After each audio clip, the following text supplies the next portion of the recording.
Hello, team. This is TJ coming back at you from the Own Your Life Network. Okay, what we're going to do tonight is talk a little bit about Chapter 16 and this whole concept of leveraging your money to get to a retirement, to get to the point where you can live your life the way you want to do what you want to, when you want to, and however you want to. Okay?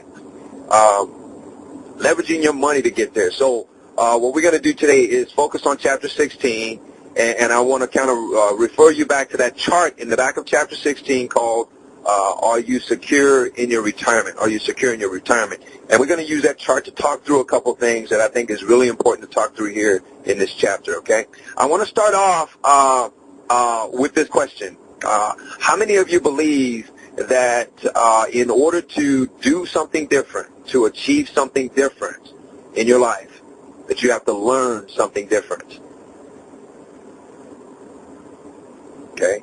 If you said yes to that question, then you're in the right company, okay? You're with the right group of people, because we all believe that that's the case, okay? In order for me to achieve something different, do something different, go someplace different, be somebody different, have something different, I have to learn something different, okay? All right? So what we're going to do is we're going to talk through this chapter and teach you something different that you just didn't know, okay?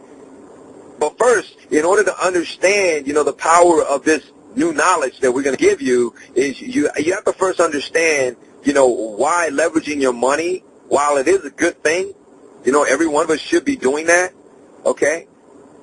But if you're using that as the primary way, the only way to be able to get to a retirement, you're fooling yourself. You're definitely fooling yourself. Okay? And we're going to get into that in just a minute. So the two things that we're going to talk about is, what is this concept of leveraging your money? What is that all about? And how's it working for the average person? How is it working for the average person? Okay? All right, so let's get into it. Okay? Leveraging your money. Leveraging your money is very, very simple. It's taking money that you have left over at the end of the month, after you've paid all your bills, pretty much, right? And investing in something, an asset of some sort, that's going to generate an income. And I believe that income is typically referred to as interest income. So, you got things like CDs, IRAs, mutual funds, stocks, right? Savings accounts, savings, bonds, all those kind of things that generate an interest return on your money. Okay? So that's how you leverage your money. You put your money into investments that's going to generate a return. Okay? So, that's money left over at the end of the month. So here's the first challenge with that whole approach. How many of you have money left over at the end of the month? If you don't have any money left over at the end of the month because you live in check to check, it sounds like you got a problem. This approach might be a problem, okay? Because you got to have the money in the first place to make more money, right? Okay. So, what else? What else is this concept about, okay? So let's say that you leverage your money, okay? And you want to get to some sort of a retirement where you're actually able to make money while you sleep, right? $5,000, let's say, coming in every single month. So I want to refer you back to that chart in the back of the book, in the back of Chapter 16, titled, Are You Secure in Your Retirement? And we're going to talk a little bit about that number, 5,000. Okay, so if you would go back to the chart. Okay, go down to the second row, third column in that chart, second row, third column, and you'll see $5,000 per month income, at the top of that particular box, okay? And then on the left side, what you'll see is varying interest rates, right?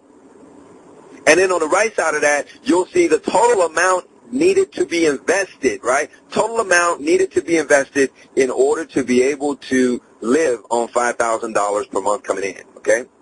So how many of you think that if you were living in San Antonio, let's say, $5,000 a month would represent a good lifestyle, okay?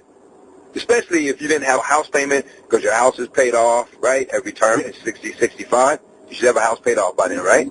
House paid off, your car paid off, maybe have multiple cars paid off, right? And you don't have any major bills in your life. How many of you think that $5,000 per month will represent a pretty decent lifestyle? If you said yes to that, I would agree with you. San Antonio, that would be a pretty decent lifestyle, okay? So now what would it take invested, okay, to be able to produce that kind of income? Let's go down to the left side of that particular box and look at some interest rates. We're just going to use 5% for this example, 5%. Now, can you get 5% at a bank? No, the best you're going to probably get at a bank is maybe anywhere from 1.5 to 2.5% tops. Okay? 1.5 to 2.5% tops. So that means you're going to have your money in other places besides just a savings account. And let's just say that you put money in mutual funds, IRAs, stocks, all kinds of different things. And let's say that the average return on your money on an annual basis is 5%. Okay? Now, go across from that number 5% and see what that number is on the right side of that. Exactly. It's $1.2 million, right? $1.2 million. Okay? Is that a lot of money? Absolutely. It's a lot of money, isn't it? How many of you think that the average person can get to that number in a 40, 45, 50-year work life? How many of you think that $1.2 million is possible? All right, some of you are probably saying, yeah, it's possible. It's possible. There are people that are doing that, okay? There are people that are doing that. How many of those people that you think are doing that are average? They're not, are they?